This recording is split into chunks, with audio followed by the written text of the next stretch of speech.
Hi అండి, అందరూ ఎలా ఉన్నారు? ఈరోజు నేను పొంగల్ ఎలా చేయాలో చూపిస్తాను. అలాగే చట్నీ కూడా ఎలా చేయాలో చూపిస్తానండి. కొత్తిమీర చట్నీ. ముందుగా ఒక గ్లాసు పెసరపప్పు తీసుకోవాలండి. అదే గ్లాస్తో రైస్ తీసుకోవాలండి. రెండింటిని బాగా కడిగేసుకోవాలండి. బాగా క్లీన్గా కడిగేసుకొని పెట్టుకోవాలి. తర్వాత కొన్ని నీళ్ళు వేసుకొని నానబెట్టుకోవాలండి, ఒక 15 నిమిషాలు. తర్వాత ఒక చిన్న కుక్కర్ తీసుకొని కుక్కర్లో ఆయిల్ వేసుకొని కొంచెంగా వేసుకోండి. ఆయిల్ వేసుకొని ఆయిల్ హీట్ అయినాక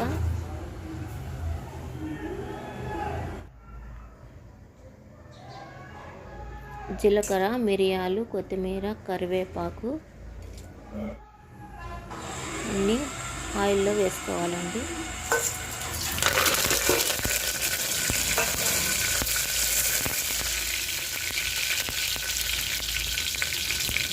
తర్వాత అల్లం వెల్లుల్లి పేస్ట్ కూడా వేసుకోవాలి, ఒక స్పూను.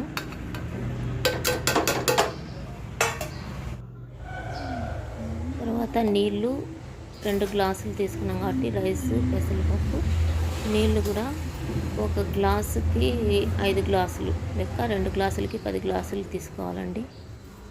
అప్పుడే టెక్స్చర్ బాగా వస్తుంది పొంగల్. అందులోనే కొత్తిమీర కూడా చల్లాలి. కొత్తిమీర చల్లిన బాగా కలపాలి.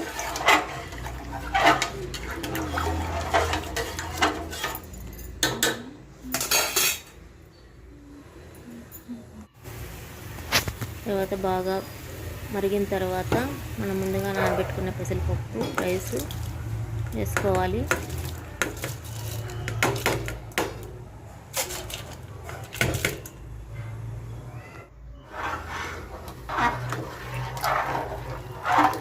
వేసుకొని ఒకసారి అలా మిక్స్ చేసుకోవాలి.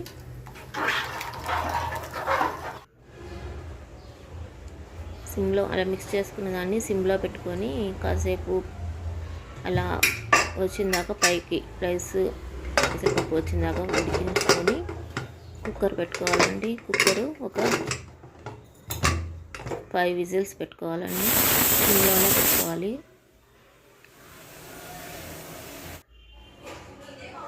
5 విజిల్స్ సిమ్లో పెట్టిన తర్వాత ఇలా ఉంటుందండి. తీసినాక దాన్ని బాగా కలపాలండి. బాగా కలిపితే మెత్తగా వస్తుంది, జారుడుగా.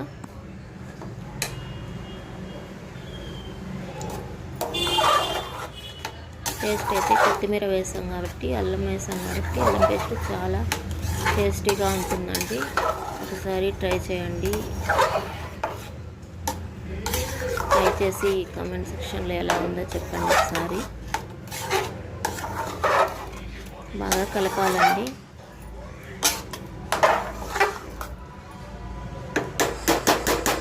తర్వాత చట్నీ ఎలా చేయాలో చూపిస్తాను మీకు ఇప్పుడు. నేను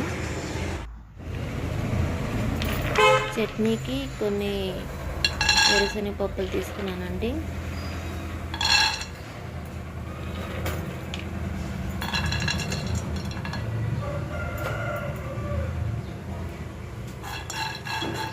ఇవి బాగా వేగాలండి.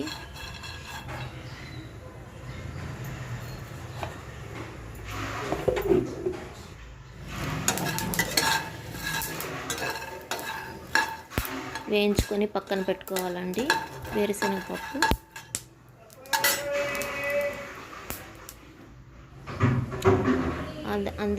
అందులోనే ఆయిల్ వేసి, ఆయిల్ హీట్ అయినాక ఆవాలు వేయాలండి.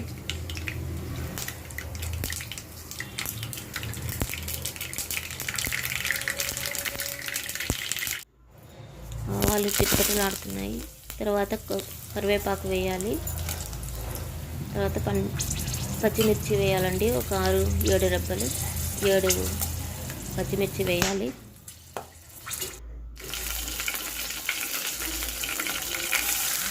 తర్వాత ఆనియన్స్ సన్నగా కట్ చేసిన ఆనియన్స్ వేసుకోవాలి.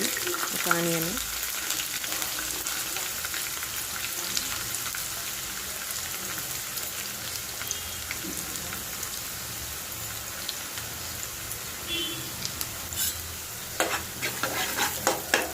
ఇలా కలుపుతూ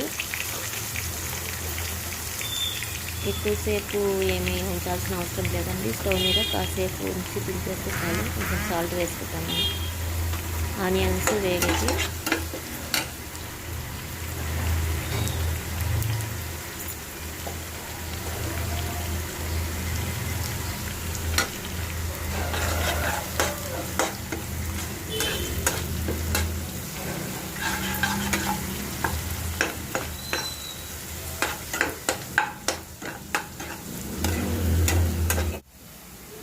తర్వాత చింతపండు కొంచెం చట్నీకి తీసుకోవాలండి. మిక్సీ జార్లో మనము ఫ్రై చేసి పెట్టుకున్న ఆనియన్స్, పచ్చిమిర్చి, కరివేపాకు, ఆవాలు వేసుకొని వేరుశనగపప్పులు వేసుకొని వెల్లుల్లి రెబ్బలు వేసుకొని ఒక 10 వెల్లుల్లి రెబ్బలు వేసుకొని మిక్సీ పట్టుకోవాలండి. మిక్సీ పట్టుకున్నాక ఇలా వచ్చింది.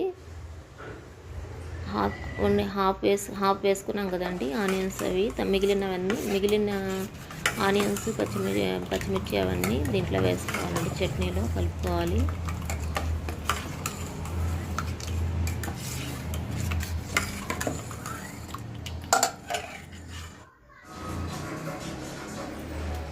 మన చట్నీ అయితే రెడీ అయిపోయిందండి.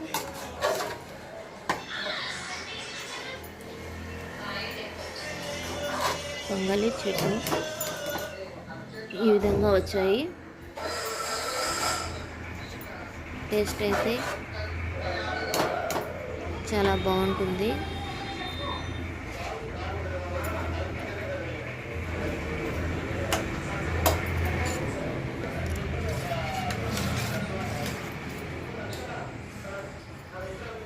ఒకసారి మీరు ట్రై చేసి ఎలా వచ్చింది, టేస్ట్ ఎలా ఉంది అనేది కామెంట్ సెక్షన్లో కామెంట్ చేయండి. ఈ వీడియో కనుక మీకు నచ్చితే లైక్ చేసి మరిన్ని వీడియోస్ కోసం సబ్స్క్రైబ్ చేయండి నా ఛానల్ని.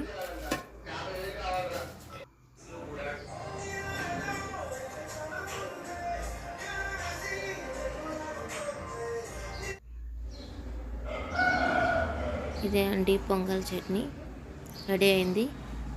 ఓకే అండి, థ్యాంక్ యూ.